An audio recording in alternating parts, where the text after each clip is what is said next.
আসসালামু আলাইকুম রহমতুল্লাহ। প্রিয় দর্শক বৃন্দ,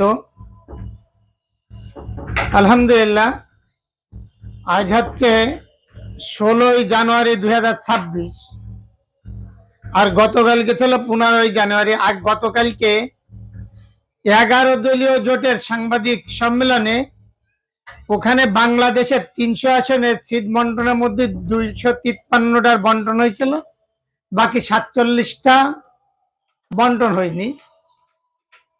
ওনাকে যে ছিল সেটার কথা ওনারা ধারণা করছিল যে ইসলামী আন্দোলন বাংলাদেশ আমাদের সাথে আসবে, কিন্তু এখন আজ হচ্ছে 16ই জানুয়ারি, ওনারা আবার সাংবাদিক সম্মেলন করছে। ওনারা এই 11 দলের সাথে ওনারা থাকছে না।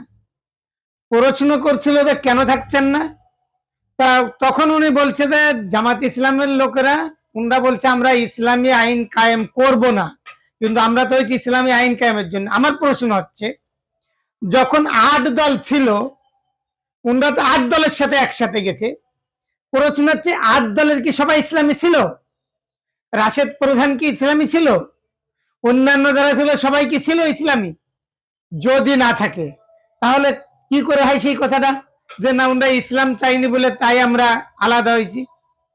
পরে এক সাংবাদিকের প্রশ্নে উনি বলছে আতাউর রহমান সাহেব যে না আমাদের এতে আমাদের একটা সম্মানজনক স্থান দিনে এটাও আমাদের একটা কারণ। আলহামদুলিল্লাহ, এই কথাটা ভালো হয়েছে যে উনি সত্য কথাটা প্রকাশ করছে। উনাদের আরো কিছু কথা ছিল যে কথাগুলো অনেকটা এসি মানে জামাতের বিরুদ্ধে অনেকটা ইগো হয়েছে। যাক, আমি এই কথাটা আমি যে কথাটা বলতে চাচ্ছি যে ওনারা যেহেতু আলাদা হয়েছে তাহলে আলাদাভাবে চলুক, আলাদাভাবে নির্বাচন করুক। ওনারা শেষে বলছে যে আমরা 300 আসনে বিপুল ভোটে বিজয়ী হব ইনশাল্লাহ, এবং ইসলামী আইন প্রতিষ্ঠা করবে।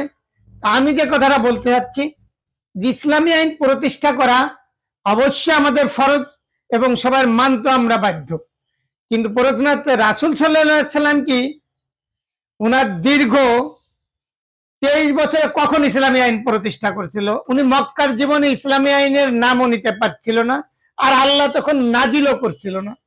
যখন উনি মক্কা থেকে মদিনা হিজরত করে গেল, রাষ্ট্রের প্রধান হলো, তখন একই সাথে সব ইসলামী আইনগুলো উনি প্রতিষ্ঠা করতে পারেনি। তার মানে ইসলামী আইন ক্ষমতায় গেলেই করা যায় না, মানুষকে এক এক করে তার মধ্যে ইসলামী আইন তৈরির মন মানসিকতা তৈরি করতে হয়, তাদেরকে ইসলামী মাইন্ডে তৈরি করতে হয় যে ইসলামী আইন যদি প্রতিষ্ঠা হয় কি লাভ হবে, আর যদি ইসলামী আইন না থাকে কি ক্ষতি হবে। যেমন আপনার একটা উদাহরণ দিই, যে যদি ইসলামী আইনে প্রতিষ্ঠা করতে হলে আপনি মদ হারাম করবেন, কিন্তু হঠাৎ যদি দেন তাহলে সময় তখন সবাই বুঝাইতে হবে যে মদে আমাদের কি কি ক্ষতি হচ্ছে, তাহলে ক্ষতি বেশি না লাভ বেশি? তাহলে মদের আইনটা আপছে জনগণের মধ্যে ছেড়ে দিতে হবে যে এখন আমরা মদের আইন, মদ হারাম করা আইন প্রতিষ্ঠা করতে চাই, তোমরা ভোট দাও, সেই ভোটের মাধ্যমে করে ফেলতে পারবে। দ্বিতীয় আরেকটা হচ্ছে আমরা জানি যে সুদের আয়াত রাসূল সাল্লাল্লাহু আলাইহি ওয়াসাল্লাম একেবারে মৃত্যুর কিছুদিন আগেই নাজিল হয়েছিল। তার মানে ইসলামী আইন যেটা, এটা ক্ষমতায় গেলেই ইসলামী আলারা করা সম্ভব নয়, ওই দেশের লোকগুলোর মধ্যে এইগুলো করতে হবে। দ্বিতীয় কথা, আমাদের মধ্যে অনেক শরিয়া আইন আছে, যেমন আপনি জমি জমা ভাগ করেন এটা ইসলামী আইন, আপনি বিবাহ শাদী করেন এটা ইসলামী আইন, আপনি মানুষ মাটি দেন এটাও ইসলামী আইনে, আপনি সালাম দেন এটাও ইসলামী আইনে, আপনি মসজিদে যে যান ঢোকেন ডান পা দিয়ে এটাও ইসলামী আইন। ইসলামী আইন আমাদের দেশে আছে। আমরা যদি ইসলামী আইন বলতে খালি শুধু ধরে চোরের হাত কাটা, সঙ্গে ছাড় করা না, এইগুলো খালি ইসলামী আইন নয়, ইসলামী আইন আমাদের দেশের আছে। আর কিছু আইন প্রতিষ্ঠা হলেই হয়ে যাবে ইনশাল্লাহ, আশা করি। তবে সবচেয়ে বড় কথা, আমাদের একজন আর একজনের মধ্যে বিদ্বেষ নয়, শ্রদ্ধাভাবে কথা বলতে হবে, সুন্দরভাবে কথা বলতে হবে, সম্মান দিয়ে কথা বলতে হবে। আল্লাহ আমাদের সবাইকে এই তৌফিক দান করুক।